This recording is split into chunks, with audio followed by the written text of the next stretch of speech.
नमस्कार। शराब घोटाला। पिछले 2 साल से यह शब्द आपने कई बार सुना होगा। 2 साल से बीजेपी की सारी एजेंसीज कई रेड मार चुकी हैं, कई लोगों को गिरफ्तार कर चुकी हैं, लेकिन अभी तक एक भी पैसे का हेरफेर कहीं नहीं मिला। कहीं से एक भी पैसा नहीं मिला। अगर भ्रष्टाचार वाकई हुआ है तो इतने करोड़ों रुपए गए कहां? क्या सारा पैसा हवा में गायब हो गया? सच्चाई यह है कि किसी तरह का कोई भ्रष्टाचार हुआ ही नहीं। अगर होता तो पैसा भी मिलता। ऐसे फर्जी केस में आम आदमी पार्टी के कई नेताओं को इन्होंने अभी तक जेल में रखा हुआ है। किसी के भी खिलाफ कोई सबूत नहीं है, कुछ साबित नहीं हो रहा, खुलेआम गुंडागर्दी चल रही है, किसी को भी पकड़ के जेल में डाल दो।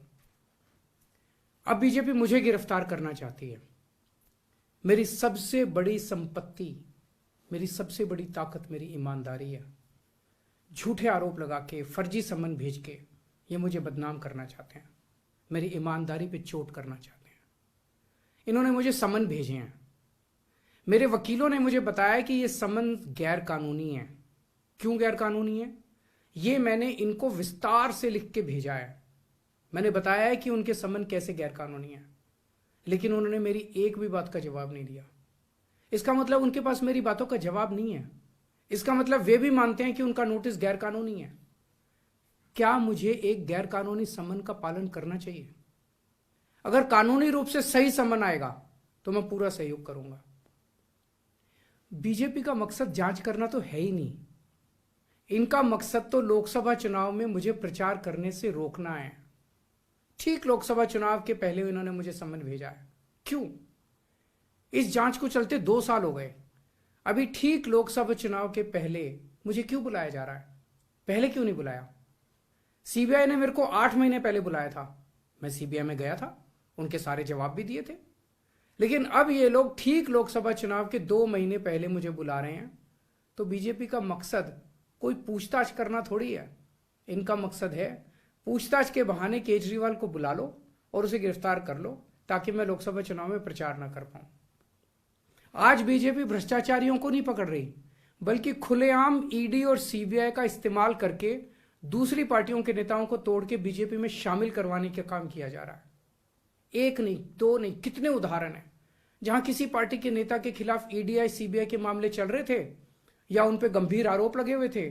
जैसे ही वो नेता बीजेपी में शामिल हुए, उनके सारे पुराने मामले बंद कर दिए गए या ठंडे बस्ते में डाल दिए गए।